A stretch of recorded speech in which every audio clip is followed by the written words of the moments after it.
আজকে আমি করে দেখাচ্ছি টমেটো দিয়ে শিং মাছ ভুনা। তো আমি এখানে শিং মাছগুলোকে ভালো মতো ধুয়ে পরিষ্কার করে এগুলোকে কেটে পিস পিস করে নিয়েছি। এখন এর মধ্যে আমি দিয়ে দিচ্ছি সামান্য হলুদের গুঁড়া, মরিচের গুঁড়া আর সামান্য একটু লবণ দিয়ে এটাকে ভালো মতো মাখিয়ে নিব। এই রেসিপিটি কিন্তু একদম সহজ একটা রেসিপি। ছোটোবেলায় দেখতাম যখন কেউ অসুস্থ হতো তখন শিং মাছের পাতলা ঝোল করে খাওয়ানো হতো। এতে কিন্তু রক্ত হয়, মানে যাদের শরীরে রক্ত কম বা রক্তশূন্যতায় ভুগতেছেন তারা কিন্তু চাইলে শিং মাছ এভাবে রান্না করে খেতে পারেন।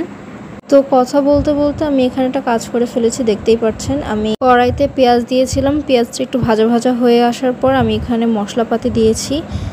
মশলাগুলো আমরা প্রতিদিন রান্নায় যা মশলা ব্যবহার করি তাই কিন্তু এখানে দিয়েছি। মশলাটা ভালো মতো কষানো হয়ে গেলে আমি এখানে দিয়ে দিচ্ছি টমেটোগুলোকে আমি কেটে ধুয়ে রেখে দিয়েছিলাম, সেটাই আমি এখানে দিয়ে দিচ্ছি। টমেটো দিয়ে কিছুক্ষণ আমি ভালো করে কষিয়ে নিব মশলাটা।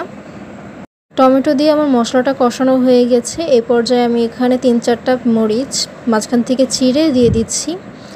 এখন এর মধ্যে আমি দিয়ে দিচ্ছি শিং মাছগুলো। এখন শিং মাছগুলো মশলার সাথে ভালো মতো নেড়েচেড়ে উল্টে পাল্টে রান্না করে নিতে হবে।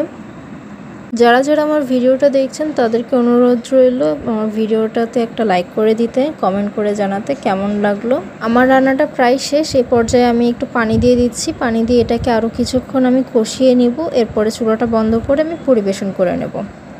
তৈরি হয়ে গেছে আমার টমেটো দিয়ে শিং মাছ ভুনা। আশা করি ভিডিওটি আপনাদের অনেক ভালো লেগেছে। আজকের ভিডিওতে যদিও শিং মাছগুলোকে কেটে ধুয়ে পরিষ্কার করাটা দেখাতে পারিনি, তবে নেক্সট ভিডিওতে অবশ্যই কথা দিচ্ছি শিং মাছগুলোকে কেটে ধুয়ে পরিষ্কার করাও দেখিয়ে দেব। বাসায় এইভাবে টমেটো দিয়ে শিং মাছ ভুনা করে খেতে পারেন, অসম্ভব ভালো লাগবে। যারা যারা ফেসবুক থেকে দেখছেন তারা অবশ্যই পেজটা ফলো করে দিবেন, আর যারা ইউটিউব থেকে দেখছেন তারা অবশ্যই পেজটা সাবস্ক্রাইব করে রাখবেন। আজ এই পর্যন্ত, নতুন কোনো ভিডিও নিয়ে আবার দেখা হবে। আল্লাহ হাফেজ।